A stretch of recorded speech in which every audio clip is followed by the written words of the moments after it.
Sal Paolantonio, ESPN national correspondent covering the NFL. Sal Pal, how are you, buddy? Dan, great to be with you this morning. Thanks for having me on the show. Let me start with the bigger picture, the actual performance of the game. Then we'll get to Jalen Carter. But what did last night tell you about the Eagles? That Jalen Hurts can get you out of anything. I think, that's been talked about for the last 12 hours, but it's true. So here comes Matt Eberflus, the new defensive coordinator of the Cowboys, and he decides to play match zone, and they take away A.J. Brown, and they limit Devontae Smith, and they stack the box on Saquon Barkley. But it's sort of a pick your poison thing with the Eagles offense, because if you don't have some kind of spy operation, effective spy operation or spy who can match up to Jalen Hurts as a runner, you're dead. You're DIW. You got no chance because this guy's too strong, too smart. He understands how to decipher it pre-snap. He gets that snapshot, that Peyton Manning snapshot, pre-snap. Then the ball is snapped and he's got another snapshot, and he is recognizing and deciphering what defenses are doing. He did it against Steve Spagnuolo in Super Bowl 59. It's one of the more unheralded stories about Super Bowl 59. And the reason why Jalen Hurts won the MVP in Super Bowl 59 is because he's really become an effective recognition guy. And I disagree with Tom Brady. I think Jalen, he's got great athletic skill, but he's really great at deciphering what defenses are doing pre and post snap. What was Brady's criticism? Well, Brady said that, I think last week he was doing one of those media tours, and he said that right now quarterbacks are not as cerebral as they once were. Yeah. And that may be true in a general sense, but I think the two guys that were in the Super Bowl last year, that's not true. Patrick Mahomes and Jalen Hurts. It's certainly not true for Lamar Jackson, Joe Burrow, and Josh Allen, and certainly not true for Jaden Daniels. Yeah, that feels like it's you guys get by on your athleticism, whereas me and Breeze and Peyton, we got by on outsmarting the opposition. And you're right with Mahomes. Mahomes in any generation. And I thought Jalen Hurts last night, aside from the two Super Bowls, that's a game that I'm going to pin on him. He won the game last night. He won the game by making smart decisions. They take away everybody, and when they needed a big play, they got it. And I loved it. And I've said before, I didn't consider him a great quarterback. I think he's great as the quarterback of the Eagles. He's the right guy for that team. And I might have to upgrade that to being a great quarterback. I don't know if he cares about where he's ranked in those kind of lists, but man, the guy he's a winner, I think, and that might be the ultimate compliment that you give any athlete. He's a winner. I was in Brazil last year for their opener, as you remember. He turned the ball over 3 times. They still won the game.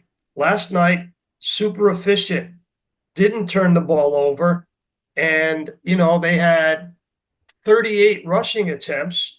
If you have 38 rushing attempts in the National Football League to go along with 23 completions, you take those two numbers, that's the Vermeil formula.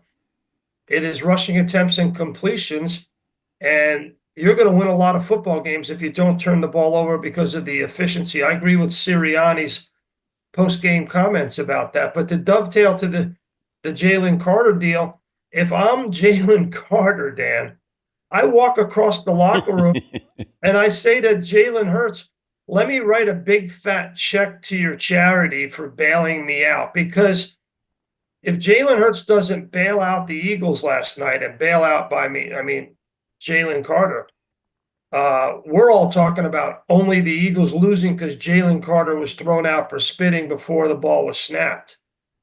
There's a lot more to that, like giving it context of looking at it. And, I've had the benefit to look at it all morning long of seeing Dak Prescott's role. Because Dak does play a role in this, Sal. And now it doesn't exonerate Jalen Carter. But if you look at Dak, where he is, and he said, well, I couldn't spit on my lineman. Well, he's He's like 7 yards back and then walks up in between his linemen and then spits. And then I think there's a wink to Jalen Carter. Jalen Carter then goes, wait a minute, what's going on? They're jawing back and forth and he spits on him. How do you think the NFL will assess Jalen Carter? Any punishment after this? Good question. Don't know. The forensics are obvious. You just laid it out. They're going to go through that. And they're going to go through that with an eye towards their point of emphasis in the offseason, which is we want to cut down on the unsportsmanlike behavior of NFL players. So there's that lens that we have to put on it. And we also have to put on it the fact that Jalen Carter has been penalized, 14 times in the last 2 seasons, his first 2 years, with 4 personal fouls, which is tied for most in the league. So this is an NFL problem right now that they have to figure out what to do. I don't think they should suspend Jalen Carter. I don't, because he already really served the full game suspension, in my view, by getting ejected before the ball was snapped. I think it's time served, man, is what I'm saying. Yeah. So, and looking at Dak Prescott's role, I agree with you. Both of them will probably get fined, a big fat fine. And maybe there'll be a suspension, but I don't think that Jalen Carter should be suspended.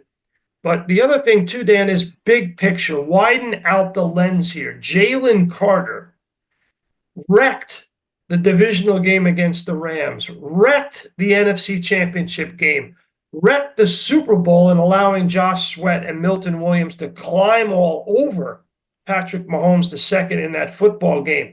And I study some film, not as much as my colleagues at NFL Films, and I get the numbers from our guys. He's the most double-team defensive tackle in the NFL last year. So that allows so many other things to operate because he's on the field. I'm going to throw the name out there. He's Jerome Brown 2.0 because of the way he occupies the middle of the field. And as Nick Sirianni said last night, we got to have this guy on the field.